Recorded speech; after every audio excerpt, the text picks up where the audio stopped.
All right, Michael. Yes. Where'd you grow up? Where are you from originally? From Daytona, Florida. Daytona Beach. Mm-hmm.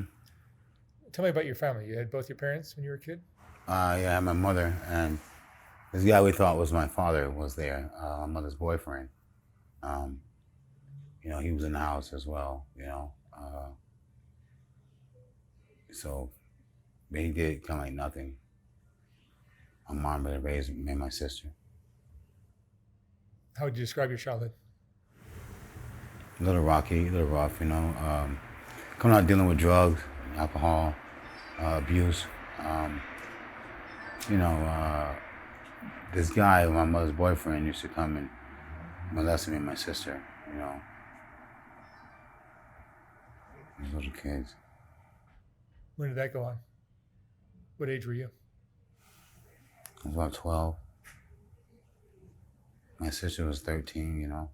He used to come in the room. I was sleeping. We lived in the project, so and I just it's pretty rough.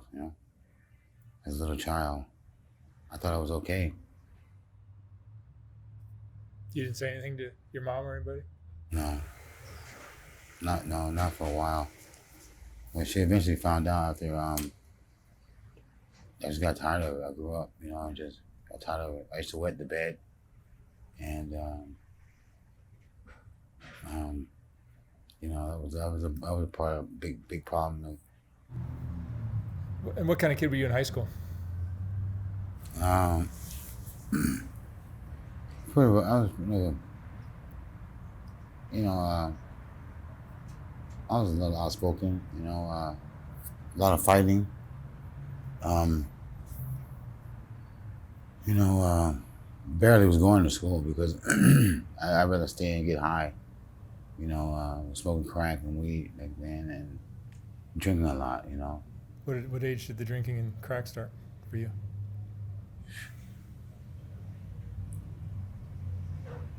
I can remember like I don't know, 10, 11, probably about 9 or 10.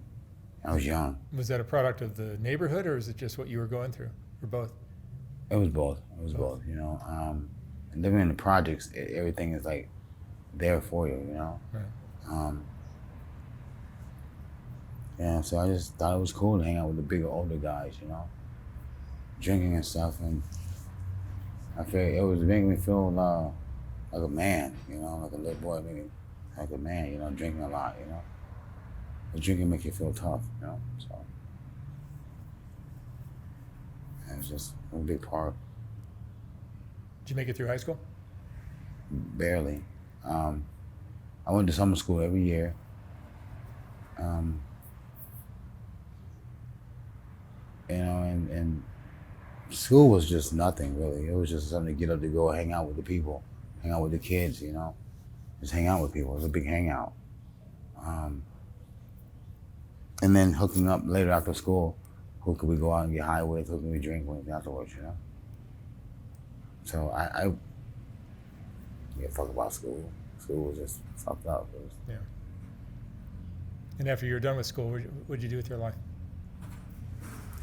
Um, Started getting high. It was like I couldn't wait to get out of school because now I can get high and drink whenever I want to. It was free for all. I didn't have to get up and go to school. I can get up and go get high. So, um, then I started messing around with the girls on the streets. And my life was the streets. That was more fun being out there. So it's that was the thing to do. And your addiction has continued till today? Yes, I more or less. I mean, this is a part of my life. How old are you now? I'm 51. 51. And what are you using today? Crystal and crack, marijuana. It's just that's a part of your life now. You know. So How long you been down here in Skid Row? about 4 years, 4 or 5 years. What brought you out to LA? to come out here, you know. So I hitchhiked, caught the bus. I got out here, you know. Robbed people, stole from them, just to get out here, you know. Got on the bus, no ticket. Stuck on the bus when the driver was getting off, you know. Stuff like that, you know. So made it out here. Did you hear something about LA that LA is LA, you know. LA, Los Angeles. Everybody will know about Los Angeles. So if it was a very well-known city, California, very well-known state, let's go check it out, you know. So California have everything, and then it's just they want to come check it out. See what it's about. did you have jobs in your life, or you just been living on the streets? Yeah, I had jobs. I had cleaning business. I cleaned cars, and I lost that due to drugs.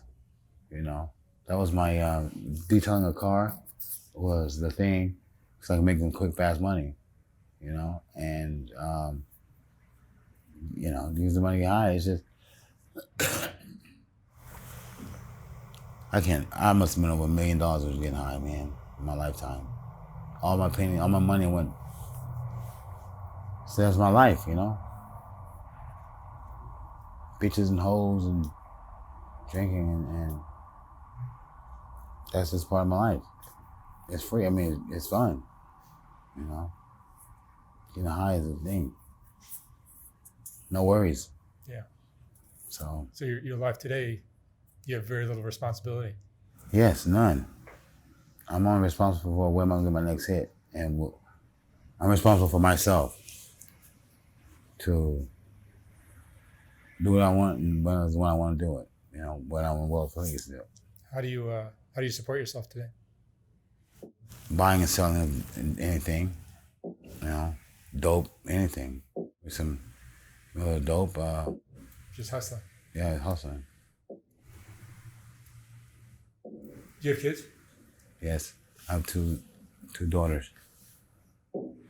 Where are they? In Florida.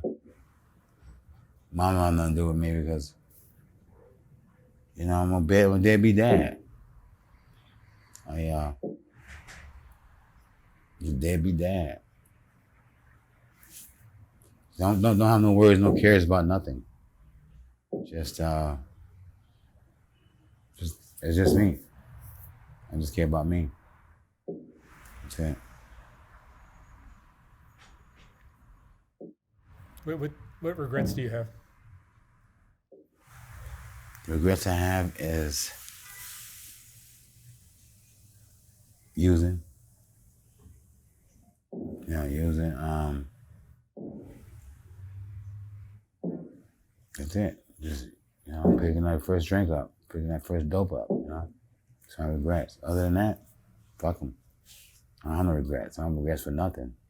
What am I sorry for? You know? That doesn't keep me from living. So, no regrets for him, more or less. And what emotions do you deal with now? What emotion do I deal with it? Made you get depressed or anxious or Yeah, angry? I'm very depressed and I'm angry. I have a lot of anger inside of me, you know. Yeah, I'm just angry inside, and I get depressed a lot. Just for the simple fact, this is just me. I look at people and go, well, what is life for? Why are we here on this planet? What's our purpose and reason? More or less, you know? So, it's just... Are you content? Are you happy?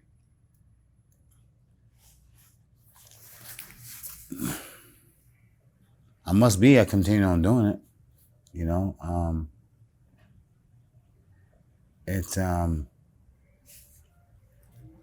is what it is.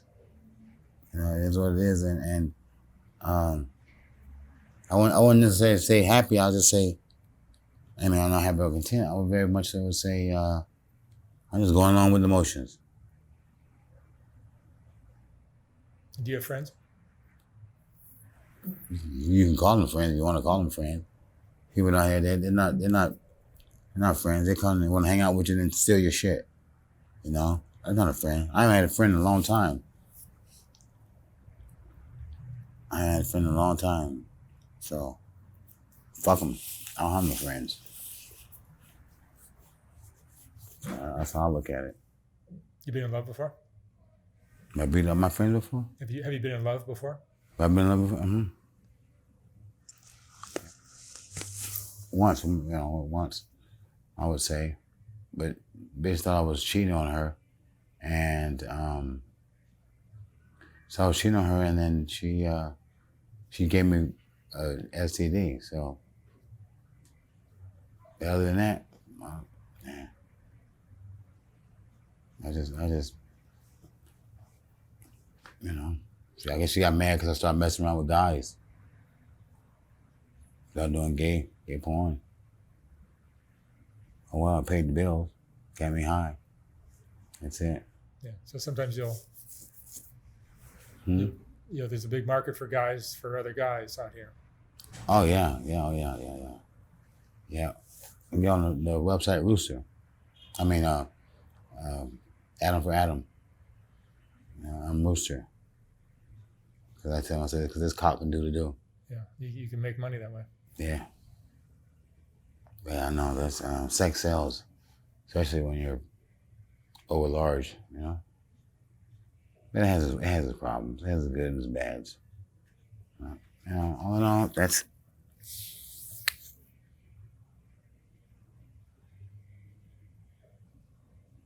Man, I'm glad I'm here today. You know?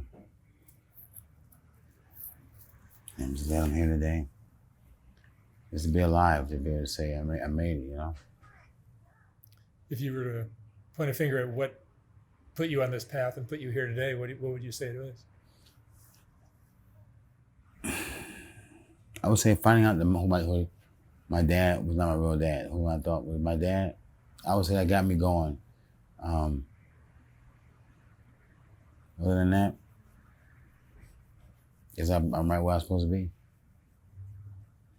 That's who I am. You think the sexual abuse when you were young impacted you? Well, yeah. A few times.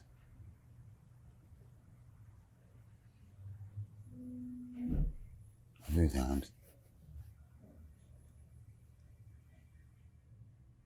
When you were a young man, did you have dreams of doing something different with your life? Yeah, I want to be a pilot. I want to be a pilot. You know, I like helicopters. So I want to be a pilot, helicopter pilot.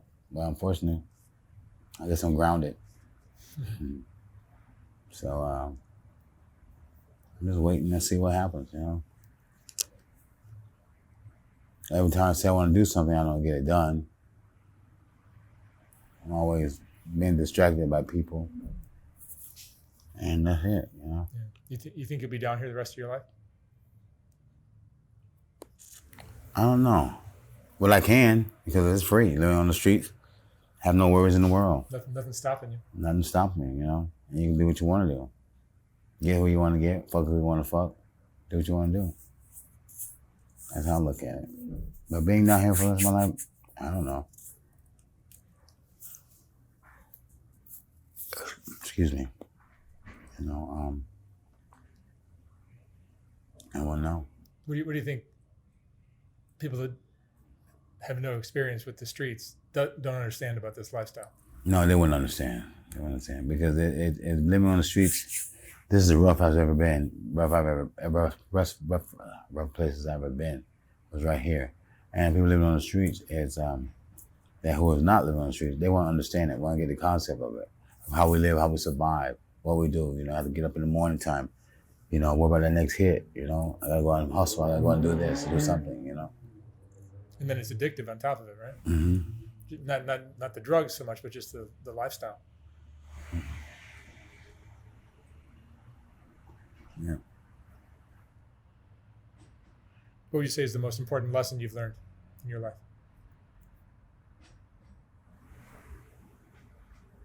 Taking piece by piece, day by day.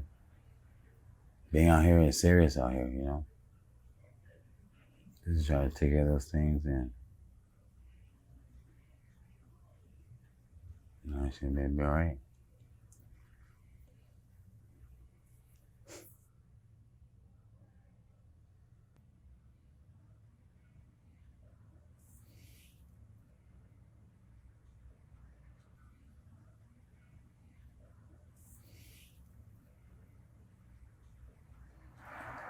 I think as I go back and I think, being raped as a little kid, all the pain, and you just go and medicate yourself, and you just try to hide behind this facade, and knowing that it's not gonna get better. However, drugs makes it feel a lot easier to feel, and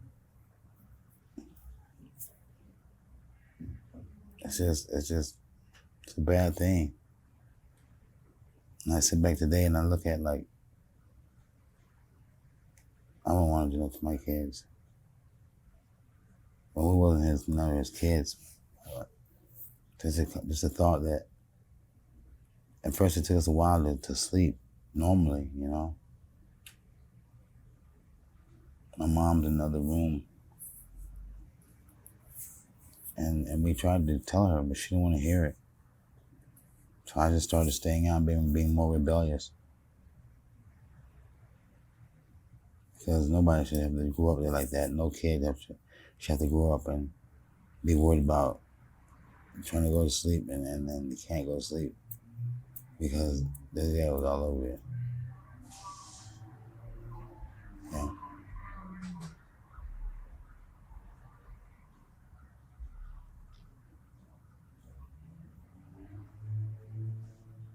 It's hard bringing it back up, That's what the drugs do, just push it back down, hide it. Do you ever get a chance to talk about this with anybody? No. I mean, a few people, like my friends and stuff like that, but as far as someone in the field and education about it, no.